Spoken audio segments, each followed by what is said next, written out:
At its most basic level, the rule of law requires that government is by laws and not by men. And my primary thesis is that to thrive and prosper, Hong Kong needs not only the engines of economic prosperity, it also needs to observe the rule of law. Economic prosperity and social cohesion go hand in hand with the rule of law.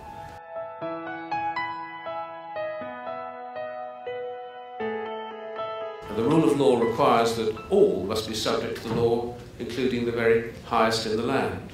And that's what was meant by the very famous phrase, first coined by an 18th century churchman and historian, Dr. Thomas Fuller, "Be you never so high, the law is above you."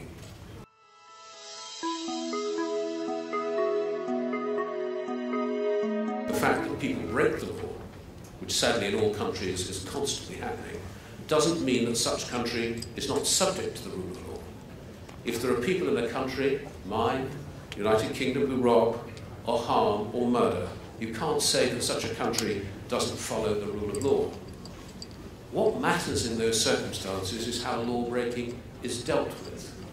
And the rule of law requires that penalisation for breach of law should be determined by tribunals acting objectively and fairly, applying their own dispassionate judgment to the case, not of course being dictated to by powerful interests. Inevitably that means final decision should only be taken after hearing from both sides of the dispute. But once that's happened, the law must be allowed to take its course and respected. Respect for the law is not a one-way street. It's a two-way street. And as the law applies to the state, so of course it applies to the citizen and those within the state. Now I'm aware that some might interpret those remarks as directly applicable to the current state in relation to injunctions, in relation to the Occupy Central issue. They shouldn't be taken as expressions of my view on that. It would be wrong for me that when judicial orders are made, unless the court grants a stay of its order, then those decisions need to be respected.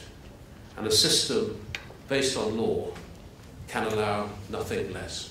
And it's critically important for the future of Hong Kong as an international centre for dispute resolution, and I would also say for its continued economic prosperity, that people don't misunderstand the position about the independence of the judiciary in Hong Kong.